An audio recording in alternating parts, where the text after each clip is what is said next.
What's going on, everybody? Robert from BridgingTheGeekdoms here, and with me today I got Deej on that side. Deej Penhollow from What Came Up podcast. He's going to sit here and kind of dive into some cool and interesting facts when it comes to Star Wars. So, Deej, go ahead, tell us what you do, what it's all about, and all that jazz. Hi, guys. You may know me from other podcasts. I'm not going to dive too deep into what they are, but you can find me at various places. And one of the most enjoyable podcasts that I ever had the fortune of being a part of was called A Cup of Cheer, and we talked about Christmas facts and learning about why we do what we do at Christmas time. Now, don't worry, I'm not here to tell you all that. I know it's June. We are just a few weeks away from Leon Day. That's beside the point. So, maybe we'll talk about Christmas at that point. And you can catch all them facts on my new show called What Came Up, where I talk about all sorts of different facts and things that people don't normally ask themselves. Yeah, that's what I do. I find myself diving a little too deep into random thoughts about things that nobody else thinks about. And if you do, great. Then you're here for it. That's what I'm here for. That's why I like to do what I do. And if you don't often do that, then I'm going to tell you anyway. If you've never thought about why the trash can was invented, again, that's why I'm here. So today we're going to talk about Star Wars because Kenobi just came out and there's a bunch of stuff going on, and Robert loves Star Wars. And we figured that maybe we would do I'm sorry, I'm pointing the wrong way. Robert over here, he loves Star Wars. And figured that maybe we would do a little bit of a crossover and do What Came Up, Bridging the Geekdoms style, and go from there. And you combine our powers. That's right. Together we can rule. Okay. Let's start off here. All right. Well, we this is the second round of this, but we'll go ahead and start off with the first fact that we did earlier. Let's do it the right way. So you reached out to me this morning, and I said hello there. And you said, coughs in George Lucas. General Kenobi. Right. Okay. So, and if the fact may have went over his head at the time, that is because the cough that you hear in what the hell movie Revenge is of the that? Sith. Revenge of the Sith. Thank you. The cough that you hear coming from General Grievous is actually a recording of George Lucas's cough that they put in the movie because he had bronchitis or laryngitis or some sort of cough illness at the time, and was coughing during the table read or recording of it or something along those lines. So they just kept it in, and that's actually George Lucas coughing, which is crazy to me. That's an interesting fact that I did not know, and we've got a bunch of those coming at you right now. Yeah, I'm all for it. So let's get into it then.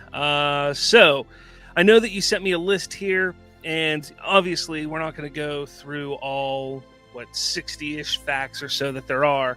So let's kind of dive into some, we'll scroll through and maybe pick some of the 4 or 5 ones that kind of stood out to us a little bit, and even not even just ones that stood out, but ones that are just really interesting facts that some even who are not Star Wars fans or relatively new Star Wars fans might not know. I like this first one here actually on the list, and we were discussing it earlier about the original Star Wars concept and how it was inspired by Joseph Campbell. I'm not going to sit there and say that this is a huge known fact or anything, but again, this is the basis of what Star Wars was built on. Though equally inspired by fairy tales, westerns, and 1930s sci-fi serials, George Lucas based the framework of the story for the original Star Wars around the theories of Joseph Campbell's book, The Hero with a Thousand Faces.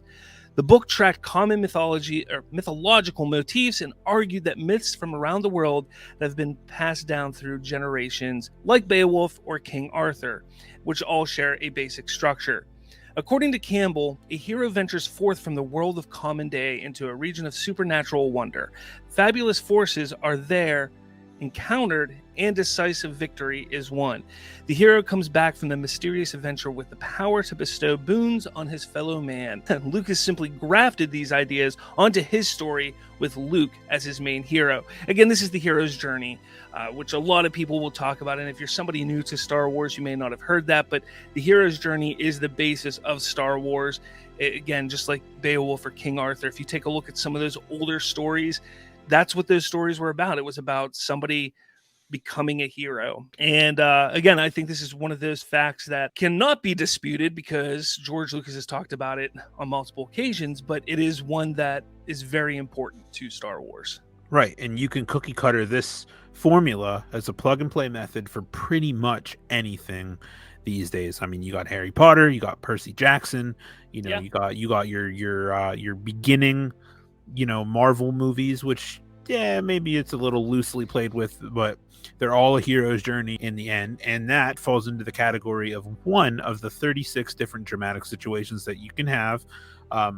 I will plug the episode that I have. I don't know what episode number it is because I'm not allowed to put episode numbers on my shows. So it's one of them that I did called the 36 Dramatic Situations. You can check it out, and everything you've ever read or saw or thought about or anything like that, any story falls into one of those categories. If you happen to create one that doesn't fall into that category in one of those categories, then you have, congratulations, come up with your own original thought.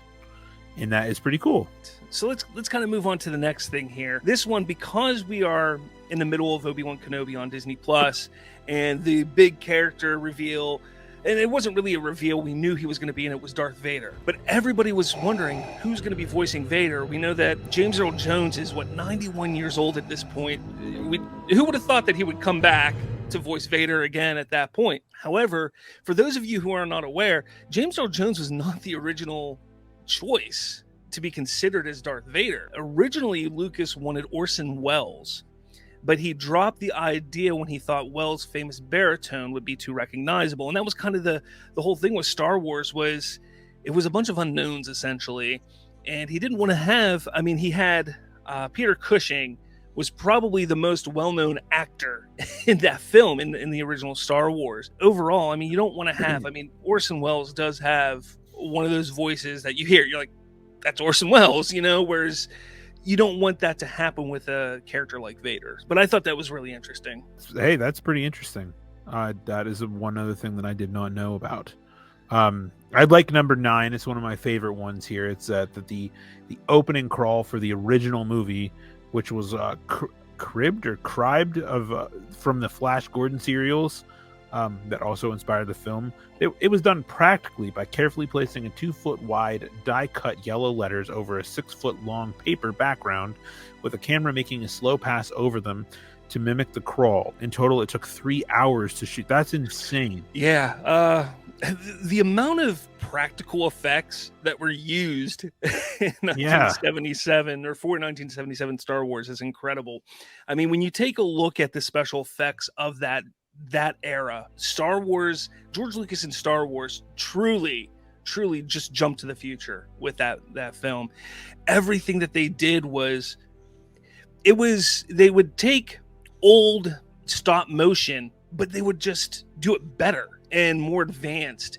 And it's what influenced everything that we got after the fact in so many ways, and it kind of fast-tracked, I think, a lot of the special effects, because you take a look at because Industrial Light and Magic came out of this, you take a look at everything that they've worked on from that point forward, you wouldn't have movies like Indiana Jones or Jurassic Park, you know, even getting up to The Matrix, and then Avatar. I mean, it's just, you take a look at these leaps that special effects took, and it was something that was just as simple as that famous crawl where they would sit there and they would meticulously do this so it looked perfect, and it just gave them so much notoriety so they could just keep getting money and just keep building forward in the special effects. I mean, I don't know, that's when I look at stuff like this, that's what I think about. I always think about how impressive it is for something so, like, we take for granted. Turn on Star Wars, we see that crawl, oh, okay, we can just jump on the computer right now and do that.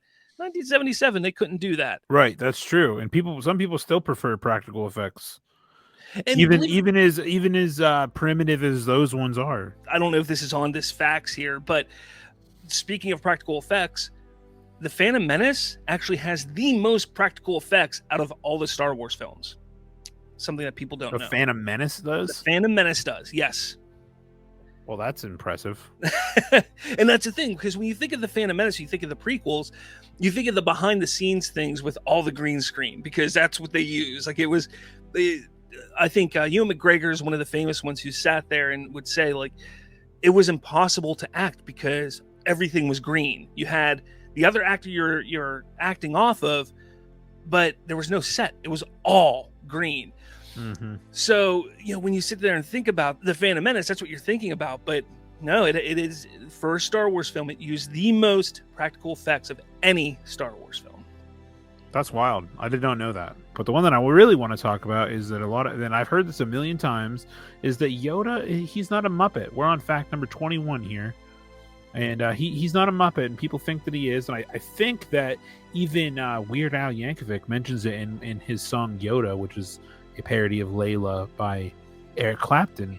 And they say something about Yoda being a Muppet, but Jim Henson actually oversaw the production of Yoda. But they wanted to make him as different from a Jim Henson product as at all possible. And it says in an interview with Leonard Maltin, Lucas admitted that he wanted Muppets maestro Jim Henson to play the role of Yoda, which this is new to me. I did not know that. He goes, I went to Jim and I said, do you want to do this? And he said, well, I'm busy. I'm doing this and I'm doing that, and I'm making a movie and all that. I really can't. But how about Frank Oz? Frank, the other half of me. I don't know what that means, but well, I mean, back in the day, because Frank Oz worked with Jim Henson on the Muppets and everything like that. I did not know that. Yeah, okay. They were both very, very close with their puppeteering or whatever you want to call it. Okay, well, that makes sense. Henson also recommended creature designer Stuart Freeborn, who explained that I was the one who kind of put all the elements of Yoda together, and although Jim did not make Yoda, George and he had an understanding that they would exchange technology information, and George would give to Jim, and Jim would give some of his people to George to help. Wendy Froud helped out a little bit, and with the character, and the two other people from Jim's company worked on the cables for me. So that's pretty cool. Yeah, I mean, the whole Yoda story on how Yoda got to be Yoda is really interesting, because not only do we have that whole thing with Frank Oz and Jim Henson, but just the development of the character himself. Originally they were going to use a monkey. Like, they were legitimately going to use a monkey for Yoda. They also were naming him Buffy during filming, because they didn't technically have the Yoda name figured out at that point. So there's a lot of really interesting facts about Yoda. And believe it or not, I mean, to me, that is one of the most realistic aspects of The Empire Strikes Back. I mean, you watch it today, it is still believable. It still holds up in 2022 that Yoda he looks like a real creature, and it's just due in part to what Frank Oz was able to do with that character, how Mark Hamill acted off of it. It was all fantastic. Right. Mark Hamill, he was ahead of his time even back then. Yeah. Speaking of chimpanzee, fact number 24 says the Emperor used to be a chimp. Yes. Which is fascinating too, but it doesn't say a full-on chimp. It just says that that it was going to be, the original Emperor was an old woman with a chimpanzee's eyes, in the voice of Clive Revel. I apparently have never seen the original version. The link here provides you a YouTube video, but yeah, it's really interesting, because even when I was a kid watching it, I started watching them when they came out on the specialized version, not the special edition, but the THX remastered back in, I think, 94, 95 is when they started coming out again. Back then, they had that version on there, and I always thought it was really bizarre looking, because it looked human, but like the Emperor didn't look human. It was really weird. And then once you get to Return of the Jedi, you have Ian McDiarmid as the Emperor, as Palpatine, and I was like, that can't be that. Like, even at 10 years old, I was like, that can't be the same person. Like, that's just not possible. Dude, it's funny. When I watch Star Wars, like, I didn't grow up watching them, you know what I mean? Like, I grew up with the sequels. I saw them when they came out, or I'm sorry, the prequel trilogy when they came out, and then I, like, recently, like, since Nerdtalkalypse was born, I, like, sat down and watched all of them. And I don't know where I managed to get the versions that I had, but they were all of the, like, completely updated versions, and I was sitting there watching them, and I was like, man, they were killing it on special effects back then. Like, I was seriously completely flabbergasted at how good everything looked before I realized that these are the ones that, like, were way redone And I didn't realize it until the end of Return of the Jedi when Hayden Christensen was in place. Completely blown away by, like, I was like, how did they manage to do that? And then I realized that they like just redid the entire thing. I had no idea. I'm like, man, their special effects were just on point back in the 70s, and I was wrong. I just recently saw freaking footage of Jabba the Hutt as a human being. Oh yeah, that. What the hell is that?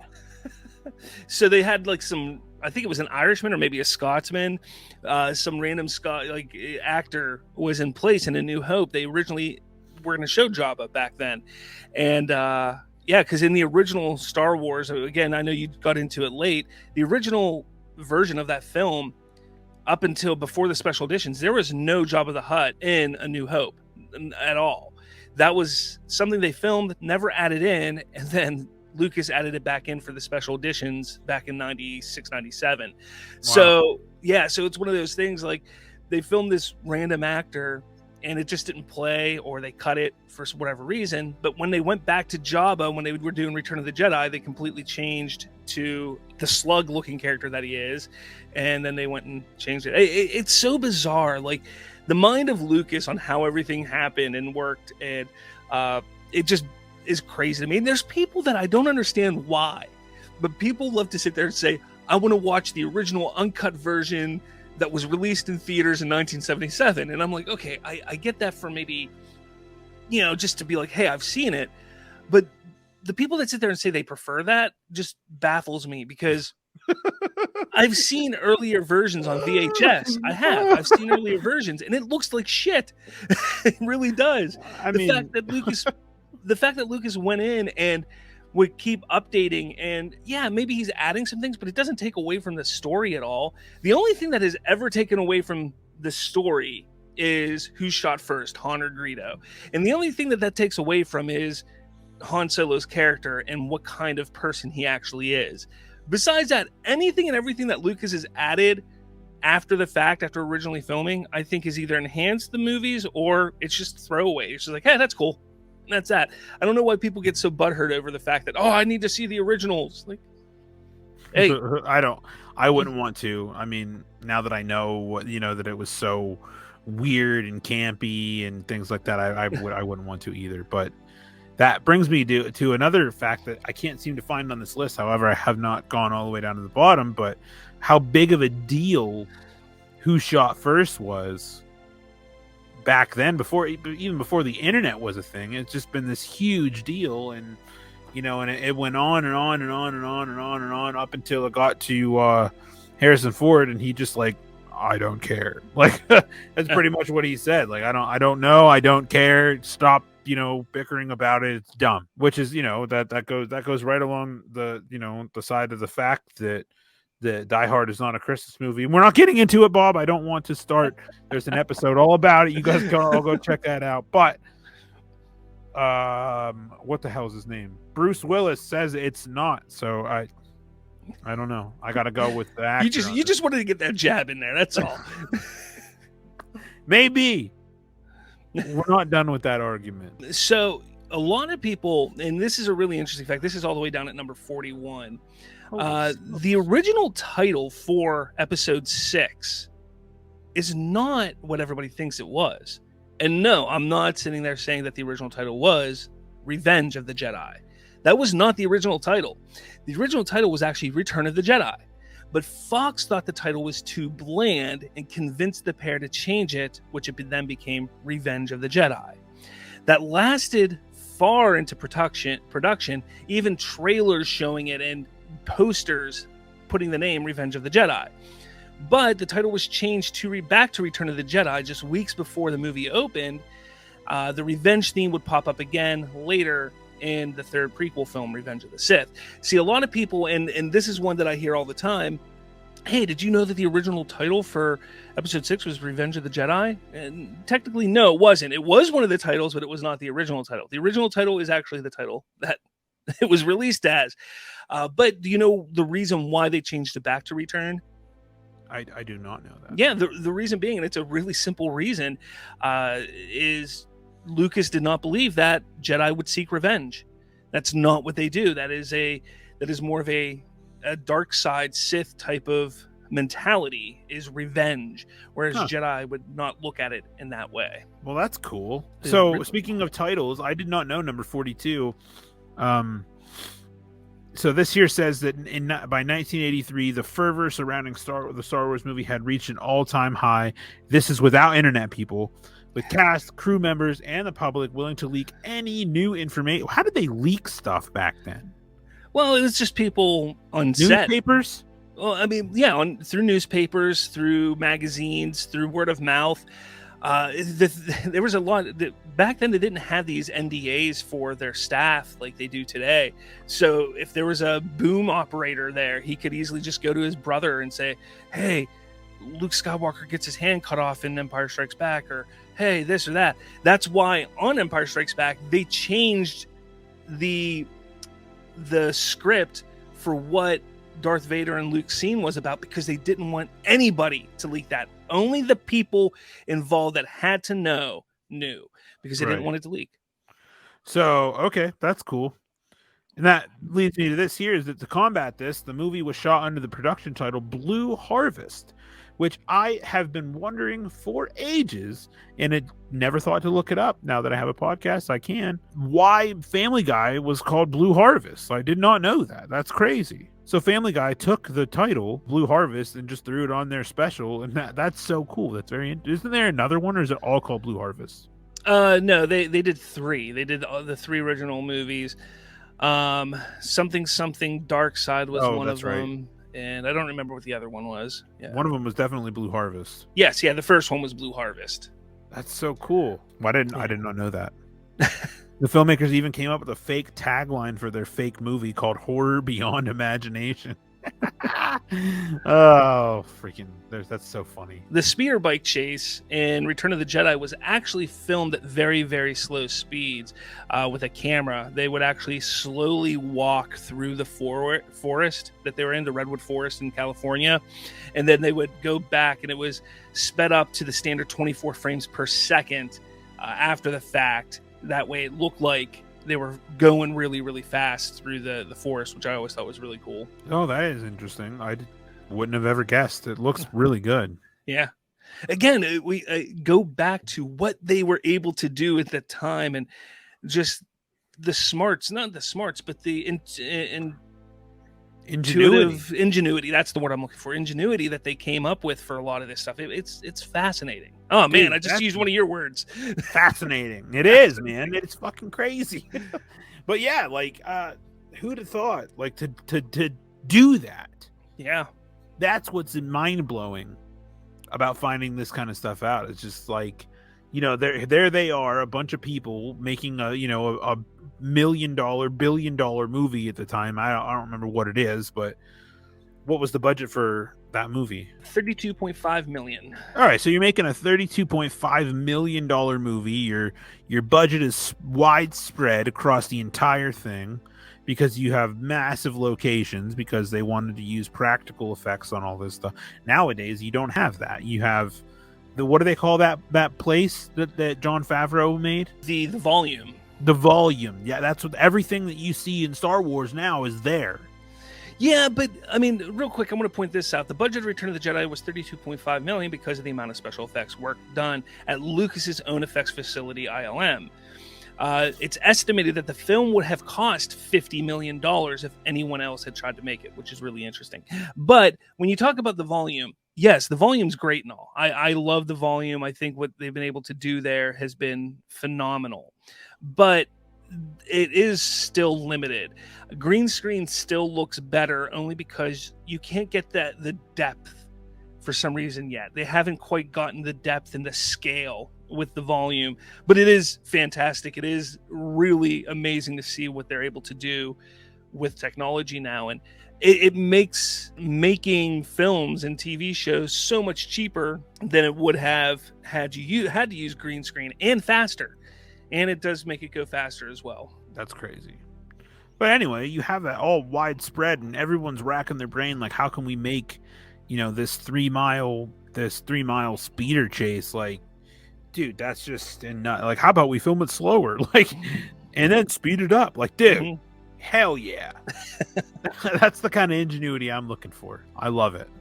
Now, would you have ever tried? I mean, don't get me wrong. I'm a huge Star Wars fan, and I don't know. I don't think you're quite as big as a Star Wars fan as I am, but maybe something. Harry Potter. I know you're a huge Harry Potter fan. Would you have waited outside the studio and tried to steal a copy of one of the Harry Potter films at gunpoint? No. Well, hoping to sell a print of Return of the Jedi on the black market, a teenager stole a copy of the film from a projectionist in the parking lot of the Glenwood Theaters in Overland Park, Kansas in 1983. He wasn't the only one to have that idea. It became somewhat of an epidemic. A sting operation was set up, and he was eventually arrested in December of 83. He was given 5 years probation and was ordered to perform 120 hours of community service. So somebody actually stole a copy of Return of the Jedi before it released from a projectionist. I mean, I don't think so. I'm not totally sure. I've probably been like, well, no, because my relationship with Harry Potter is a little bit different than I led on, but that's for another podcast. There's an interesting thing up here about since we were talking about spoilers, I think we went past the fact, but the one about David Prowse, who the original actor for Darth Vader, like spoiled the Luke, I am your father thing.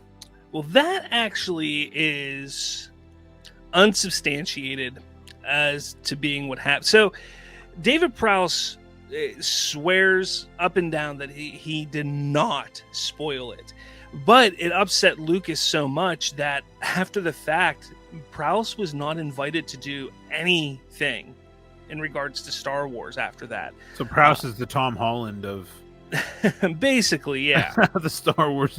Tom Holland is the David Prowse of MCU. That's funny. But the crazy thing is, or Mark Ruffalo. Back in the day, back then, again, it made it into a newspaper or a magazine or something like that. It didn't get huge attention. Like today, if something was like that posted on Twitter, everybody would know about it. You go into the movie and be like, oh yeah, I saw it on Twitter. But back then, so it didn't really hurt the experience. So I think the whole aspect around it was kind of ridiculous. I mean, George Lucas is cool and all, but I don't think he should have held that against Prowse. Even if he did do it, I can't imagine that it was purposeful.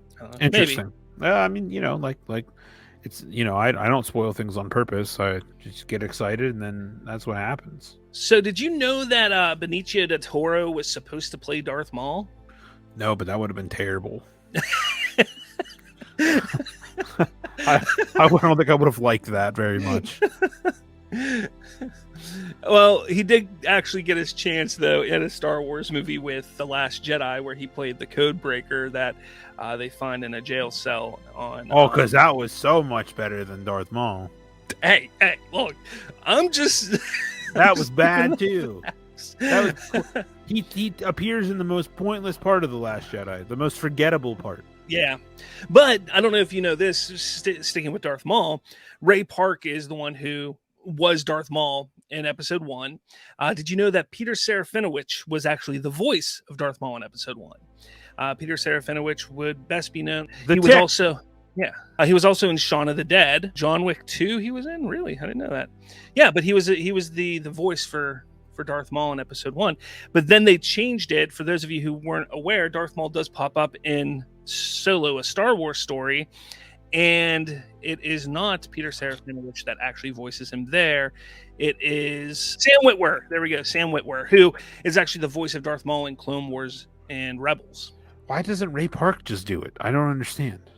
I don't know. I mean, he's the physical embodiment in live action. He was in Solo and in Phantom Menace, but the voice is different. I don't know why they went that route. Maybe they didn't like Ray Park's voice. They wanted something that was a little more sinister sounding. I don't know. Fascinating. The animation world is very odd. Yeah. I also learned recently that NSYNC was supposed to be in it's very true. Attack of the Clones. That is so stupid. They actually filmed, like it was completely filmed, and that was at the request of George Lucas's daughter. So was Jar Jar. So it got filmed, but it was ultimately cut from the movie, which I'm surprised he never went back and added in some form. I've actually never seen it. Nobody's ever seen it. So it was either because George Lucas is pretty open at showing everything. The fact that we've never seen it is kind of interesting to me. The last fact is that I found very interesting was how Tupac almost played Mace Windu. Did you hear about this? I've actually heard it, but I've never looked into it because I didn't really care. It's pretty interesting. I guess that... Anyway, I'll just read it. It says, nowadays, when you hear of Tupac news, it tends to be rumors of his sighting, yada, yada, yada, on whether or not he is still alive. But I guess a fun and entertaining speculation might be that, Mace Windu in the Phantom Menace, which is pretty crazy. And I guess he had like a fight with Sam Jackson for the role, and then he ended up getting it. But it was almost more or less a bigger deal than it ended up being, which is crazy. Yeah, that's actually pretty nuts that Tupac was almost in it. I mean, it probably would have drastically changed the way that we view Mace Windu. I mean, yeah, and it definitely set aside, the fact that Sam Jackson's in just about everything nowadays.